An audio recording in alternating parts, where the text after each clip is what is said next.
Rio de Janeiro, estado da Guanabara. Campo de treinamento do Botafogo de Futebol e Regatas. Outubro de 1957. Uma quinta-feira de manhã cedo, quando o sol ainda não havia decidido se mostrava ou se escondia atrás das nuvens carregadas que desciam da Serra dos Órgãos. O cheiro de capim molhado misturado com terra batida preenchia o ar. As arquibancadas estavam vazias, como sempre estavam naquelas sessões fechadas. Nenhum torcedor, nenhum jornalista com seu caderninho suado no bolso. Apenas os jogadores, os preparadores físicos, o técnico com seu cronômetro pendurado no pescoço, e os gandulas, sempre os gandulas. Os gandulas eram crianças invisíveis. Meninos de 8, 10, 12 anos recrutados das redondezas, das favelas que subiam os morros ao redor do estádio, dos barracos de madeira e lona que pontilhavam as encostas do rio como cicatrizes da desigualdade brasileira. Eles chegavam de manhã cedo, descalços ou com chinelos de borracha furados, shorts remendados, camisas que já haviam passado por 3 ou 4 donos antes de chegarem em seus corpos magros. Eles corriam atrás das bolas que saíam pela linha de fundo, jogavam para dentro, cumprimentavam com a cabeça, ficavam quietos. Esse era o trabalho. Esse era o acordo não escrito. Existir sem incomodar. Naquela manhã de outubro, entre os gandulas estava um menino de 11 anos chamado Dirceu. Filho de lavadeira e pai que ninguém sabia ao certo onde estava. Morador de um barraco de 2 cômodos na encosta do Morro do Urubu, a 18 minutos de caminhada do campo de treinamento. Caminhada que ele fazia todo dia às 6 da manhã no escuro, descalço, porque tinha apenas um par de chinelos e precisava guardá-los para o domingo, quando ia à missa com a mãe. Dirceu tinha 2 amores na vida, sua mãe e o futebol. Não o futebol dos outros, o futebol mesmo, a bola, a grama, o movimento de um homem tentando fazer o impossível com os pés. E naquele campo de treinamento do Botafogo, o impossível tinha nome, apelido e um jeito de correr que parecia defeituoso, mas era, na verdade, uma obra da natureza. Manuel Francisco dos Santos. Garrincha. O anjo de pernas tortas. 23 anos de idade. 1,69 m. 72 quilos. A perna esquerda arqueada para dentro. A perna direita arqueada para fora.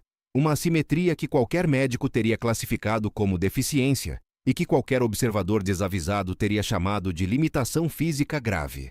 Mas Garrincha andava com essas pernas havia 23 anos e nesse percurso havia descoberto que a natureza, quando faz algo diferente, às vezes está construindo algo superior. Naquela manhã, o treino estava em andamento há 40 minutos. Os jogadores faziam exercícios de toque em dupla. O técnico gritava correções ocasionais. O preparador físico cronometrava tiros. Tudo normal. Tudo dentro da rotina que transformava atletas comuns em jogadores profissionais. Mas Garrincha não fazia o que todo mundo fazia. Garrincha nunca fazia o que todo mundo fazia. Enquanto os companheiros tocavam a bola de 2 em 2, Garrincha havia se separado discretamente para o canto do campo. Pegou uma bola extra que estava na rede de material e começou seu ritual particular. Bola no chão. Pé direito. Pé esquerdo. Uma pedalada. 2. Ele estava sozinho, sorrindo para si mesmo, como uma criança que descobriu um brinquedo novo e não consegue parar de brincar. Dirceu observava do lado de fora da linha, cumprindo sua função silenciosa de gandula, quando Garrincha chutou para o canto e a bola veio rolar até seus pés. O menino pegou a bola. Olhou para ela. Olhou para Garrincha que vinha andando em sua direção com aquela caminhada peculiar, bamboleante, que parecia o andar de um homem que estava sempre quase caindo, mas nunca caía. Qualquer gandula normal teria simplesmente jogado a bola de volta. Esse era o protocolo. Essa era a barreira invisível que separava os ricos dos pobres, os jogadores dos servidores, os que tinham nome dos que eram transparentes. Mas Dirceu não jogou a bola de volta. Dirceu parou a bola com o peito esquerdo, deixou cair, deu uma pedalada, cruzou a bola por cima do próprio pé na tentativa de reproduzir algo que havia visto Garrincha fazer semanas antes, e chutou de volta em direção ao campista, com uma precisão que demonstrava que esse menino, descalço e invisível, havia passado cada hora livre de sua vida, tentando aprender o que via naquele campo. Garrincha parou. Não por raiva, não por surpresa negativa. Parou porque algo havia chamado sua atenção genuína. Ele olhou para o menino, depois para a bola, depois de volta para o menino. Um sorriso lento começou a se formar no canto direito da boca. Aquele sorriso que os torcedores do Botafogo conheciam bem. O sorriso que aparecia quando Garrincha estava prestes a fazer algo. Os outros gandulas recuaram instintivamente. Quando um jogador profissional olhava assim para qualquer pessoa no campo, era sinal de que algo estava para acontecer. Os 2 ou 3 companheiros de time que estavam próximos também pararam de se exercitar, não porque houvesse algum sinal claro, mas porque o campo de futebol tem sua própria linguagem silenciosa, e quem é fluente nessa língua percebe quando a atmosfera muda. O técnico, do outro lado do campo, ainda gritava instruções para o grupo principal. Ele ainda não havia notado. Garrincha caminhou até o menino, parou a 2 metros de distância, olhou de cima para baixo, não com condescendência, mas com aquela curiosidade franca e direta que era sua marca registrada fora do campo. Garrincha era filho do interior, filho de Pau Grande, cidade pequena do estado do Rio onde seu pai trabalhava na fábrica de tecidos e onde as crianças cresciam soltas pelo mato, pescando, caçando passarinho, inventando seus próprios mundos. Ele sabia o que era ser pobre, sabia o que era ser descalço, sabia o que era ser olhado como se não existisse. "Que foi que você fez aí, menino?" Garrincha perguntou com a voz baixa que era estranha vinda de um homem com aquela reputação. Dirceu não respondeu imediatamente. A proximidade do ídolo havia travado sua língua. Ele era capaz de driblar imaginariamente qualquer defensor em qualquer jogo que construía em sua cabeça, enquanto caminhava descalço pelo morro às 6 da manhã. Mas ser olhado diretamente pelos olhos de Garrincha era uma experiência para a qual nenhuma quantidade de imaginação poderia ter preparado um menino de 11 anos. "Tentei fazer o que o senhor faz", Dirceu finalmente disse, com a voz que soa como quem está esperando ser expulso do campo. Garrincha pegou a bola do chão, ficou olhando para ela como se a bola fosse uma pergunta que ele ainda estava formulando a resposta. Depois olhou para o menino de volta. Fez um gesto com a cabeça na direção do campo. Fazendo de novo, ele disse simplesmente.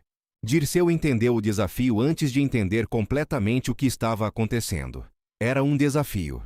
O gandula descalço do Morro do Urubu havia sido convidado, pelo maior driblador que o futebol brasileiro havia produzido até então, a tentar passar por ele numa jogada de campo. As 5 ou 6 pessoas que estavam próximas o suficiente para ver o que estava acontecendo se aproximaram sem fazer barulho, como quem não quer assustar um momento frágil. Garrincha colocou a bola no chão entre os dois, se afastou 2 passos. Ficou com as pernas levemente abertas, os braços caídos ao lado do corpo, numa postura que qualquer especialista em futebol identificaria como posição defensiva de marcação. Não a posição exagerada de um profissional que está fazendo graça. A posição real. A posição de quem está marcando para valer. "Vem", Garrincha disse, ainda sorrindo, mas com os olhos agora diferentes, mais alertas, mais presentes. Dirceu deu um passo para a bola, depois parou. Olhou para Garrincha. Olhou para as pernas tortas que guardavam dentro delas um segredo que os melhores laterais direitos do futebol mundial ainda não haviam conseguido decifrar. Olhou para os pés que pareciam se mover por lógica própria, independente do resto do corpo. O menino sabia que não tinha nada que fazer. Racionalmente, na parte da mente que processa probabilidades e resultados previsíveis, Dirceu sabia que a jogada seguinte seria humilhante. Que Garrincha tomaria a bola com um movimento quase preguiçoso e que todos rirão. Que ele voltaria para sua posição de gandula, transparente e silencioso, e que a tarde continuaria como se nada houvesse acontecido. Mas havia outra parte, a parte que se acendia quando ele corria com chinelos furados às 6 da manhã pelo morro, a parte que ficava acordada à noite reproduzindo jogadas na escuridão do barraco de 2 cômodos, a parte que havia feito aquele primeiro movimento com a bola, em vez de simplesmente devolvê-la. Essa parte não conhecia resultados previsíveis. Essa parte só conhecia a tentativa. Dirceu avançou para a bola com o pé esquerdo, fez uma pedalada para a direita, transferiu o peso para o lado esquerdo, tentou cruzar o corpo de Garrincha pelo lado da perna esquerda, que era a perna arqueada para dentro, a que teoricamente oferecia menos mobilidade lateral. Garrincha não se moveu. A bola passou por ele. E então, num instante que as pessoas presentes descreveram de formas diferentes nas décadas seguintes, mas que todas concordaram ter sido impossível de rastrear com os olhos, o pé de Garrincha surgiu do nada, tocou a bola levemente, redirecionou-a, e Dirceu se viu sem a bola e sem entender o momento exato em que havia perdido o controle. Mas Garrincha não tinha ido embora. Ele estava parado no mesmo lugar, a bola novamente entre os pés, olhando para o menino com aquela expressão que não era de escárnio e não era de piedade. Era de reconhecimento. "Quase", Garrincha disse. "O seu problema não é o pé, É o olho. Dirceu esfregou a cabeça sem entender. Garrincha pegou a bola e a colocou de volta no chão entre os dois. Fez um gesto indicando que deveria tentar de novo. Você olha para a bola. Garrincha continuou.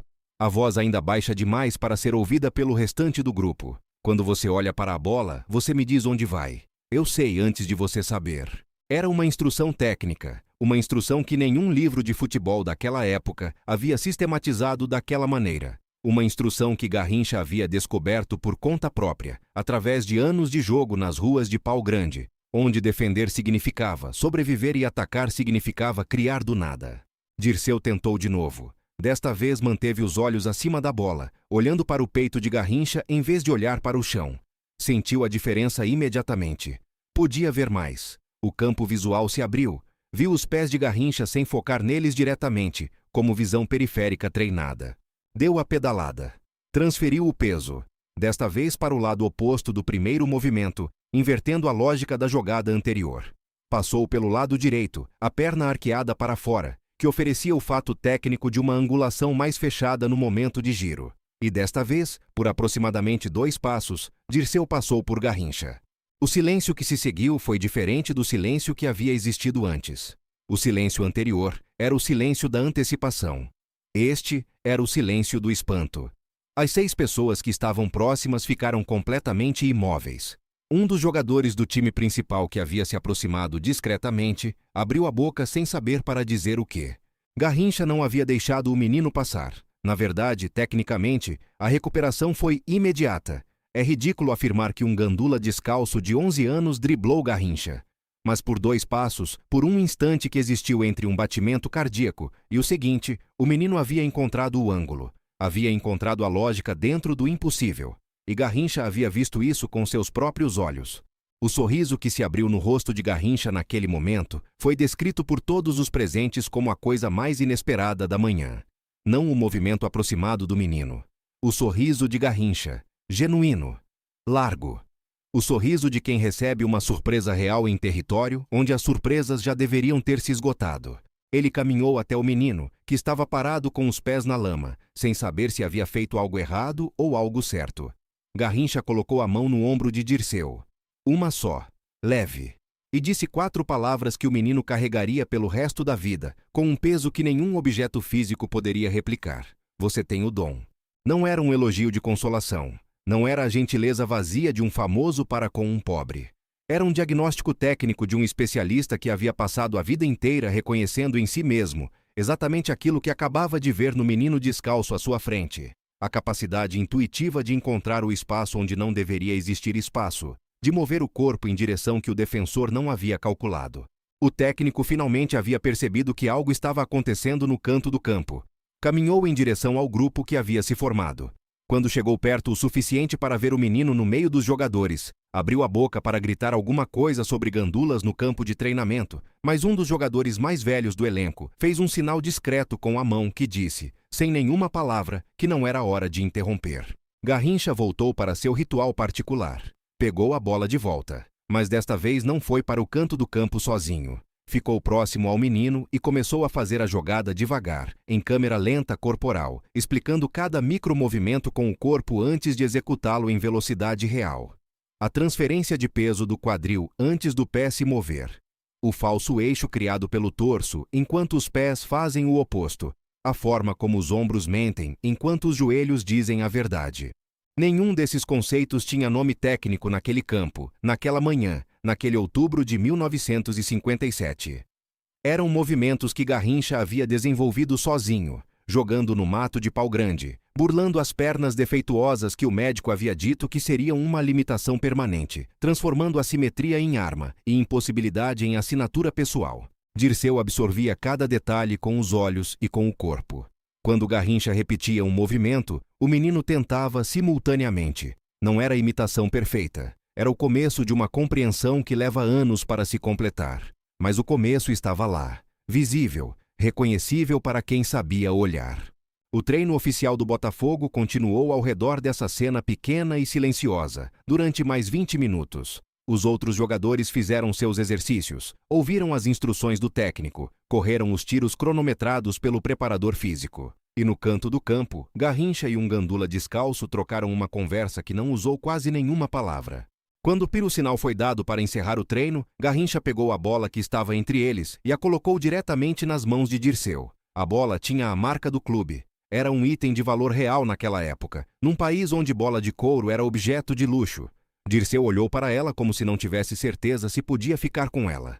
Leva, Garrincha disse, mas usa descalço. Chinelo estraga o toque. Depois virou e caminhou em direção ao vestiário com aquele andar bamboleante, sem olhar para trás, sem gesto dramático, sem nenhuma daquelas marcações cênicas que transformam momentos comuns em performance. Ele havia feito o que havia feito porque era assim que era. Porque o futebol havia chegado a ele pela mesma rota que chegava a todos os meninos pobres daquele país, pelos pés descalços e pelo campo de terra, e ele nunca havia esquecido isso mesmo depois que os estádios, os contratos e o prestígio haviam chegado. Os jogadores do elenco que haviam presenciado a cena se dispersaram sem fazer comentário oficial, mas entre eles, nos vestiários, durante o almoço em seguida, a história começou a circular. A versão variava conforme quem contava. Em algumas versões, o menino havia driblado Garrincha de verdade. Em outras, Garrincha havia ensinado uma nova jogada que nunca havia explicado a nenhum companheiro de time. Em todas as versões, havia a bola dada de presente. A bola que virou símbolo de algo que não tinha nome exato. Dirceu voltou para o Morro do Urubu com a bola debaixo do braço. Sua mãe perguntou de onde havia saído aquela bola. Ele explicou o melhor que pôde. Ela não entendeu completamente, mas guardou a bola com cuidado, porque qualquer coisa que fizesse seu filho ter aquela expressão no rosto merecia ser guardada com cuidado.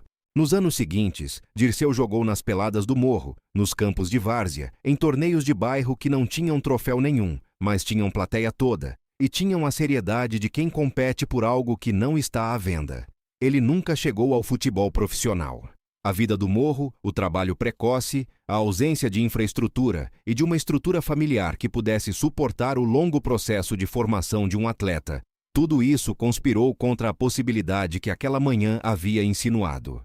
Mas até o fim de sua vida, nas rodas de conversa do bairro, nas mesas dos bares do Morro, Dirceu contou a história com a precisão de quem não inventou nada, e não precisa inventar nada, porque o que aconteceu de verdade já é suficientemente impossível de acreditar. E as pessoas ouviam com a mistura de ceticismo e esperança, que é a reação natural a uma história que deveria ser inventada, mas não é. Garrincha nunca falou publicamente sobre aquela manhã. Não porque tivesse vergonha, não porque quisesse esconder, mas porque Garrincha não era um homem de narrativas elaboradas sobre si mesmo. Ele era um homem de campo, um homem de bola.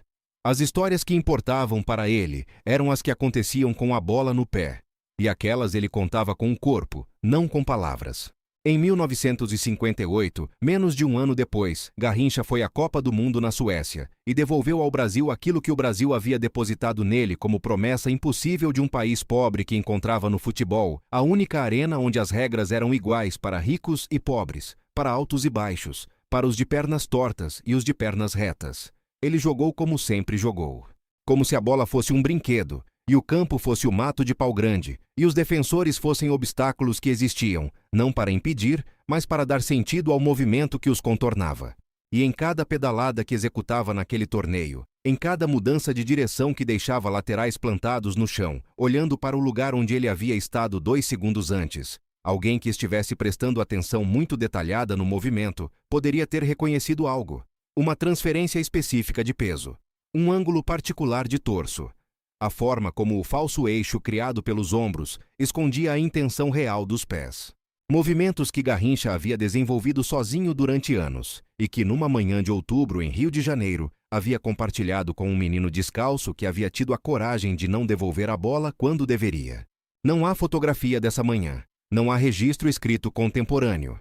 Há apenas as memórias das pessoas que estavam presentes, que se tornaram história oral do clube, do bairro, do morro. Há Dirceu, que carregou a bola de couro até ela se desfazer com os anos, e depois carregou a história no lugar onde a bola havia estado. E há a seguinte pergunta, que permeia qualquer discussão séria sobre aquela manhã. O que é o dom? É a habilidade que você nasce com? É a técnica que você aprende? É a coragem de não devolver a bola quando todo mundo espera que você devolva? Garrincha não respondeu a essa pergunta em palavras, Mas a resposta estava na forma como ele havia se separado do grupo para brincar sozinho no canto do campo naquela manhã. Estava na forma como ele havia parado quando a bola chegou de uma forma inesperada. Estava nas 4 palavras que havia dito ao menino com a mão no ombro, não como elogio, mas como diagnóstico. O dom não é o que você tem. O dom é o que você faz quando acha que ninguém está olhando. É o movimento que você pratica sem público, sem recompensa, sem certeza de resultado. É a pedalada feita no escuro. É o menino que caminha descalço pelo morro às 6 da manhã, reproduzindo em sua cabeça a jogada que viu na tarde anterior. Na manhã de outubro de 1957, em um campo de treinamento do Botafogo, o maior driblador que o futebol brasileiro havia produzido até então, encontrou em um gandula pobre e descalço o reflexo daquilo que ele próprio havia sido. E reconheceu isso. E parou. E ensinou. E deu a bola. Isso não virou manchete. Não virou estatística. Não entrou em nenhum livro oficial sobre a história do Botafogo ou sobre a vida de Garrincha. Ficou guardado onde ficam as histórias que são grandes demais para caber no espaço pequeno que a história oficial reserva para os invisíveis. Mas para os que sabem, para os que ouviram, para os que entendem o que significa que um homem como Garrincha tenha parado o treino para ensinar um menino que nunca seria ninguém no futebol, aquela manhã é tão real quanto qualquer Copa do Mundo. Talvez mais, porque Copas do Mundo são ganhas diante de milhões, mas aquela jogada naquele canto de campo foi feita diante de ninguém. E é por isso que é verdadeira.